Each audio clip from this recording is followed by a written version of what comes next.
ওমরে ফারুক যদি রাস্তার এই মাথা দিয়ে হাঁটা শুরু করতেন, শয়তান ওমরে ফারুককে দেখলে ওই রাস্তা রেখে দিয়ে অন্য রাস্তা দিয়ে হাঁটতো। সুবহানাল্লাহ।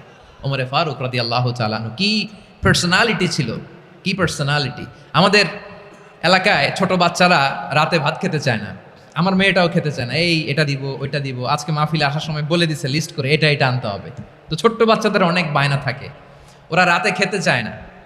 তো মায়েরা বিভিন্ন ভয় দেখায়, এই বাঘ আসবে খাও, এই ভূত আসবে খাও। আপনারা কি বলেন চট্টগ্রামে, কি আসবে? হ্যাঁ, ভূত ভূত ভূত আসবে, বাঘ আসবে, খাও খাও খাও, তাড়াতাড়ি খাও। তো বাচ্চারা এগুলো শুনে ভয়ে খেতে শুরু করে। মদিনার জমিনেও একই ঘটনা ঘটতো, মদিনার ছোট্ট ছোট্ট সোনামণিরা খেতে চাইতো না। তো মায়েরা বলতো, হা হুয়া ইয়াতি উমার, হা হুয়া ইয়াতি উমার, ওই যে ওমর আসতেছে, ওমর। ওমরে ফারুকের কথা শুনলে বাচ্চারা একেবারে ঠান্ডা। সুবহানাল্লাহ পড়বেন না?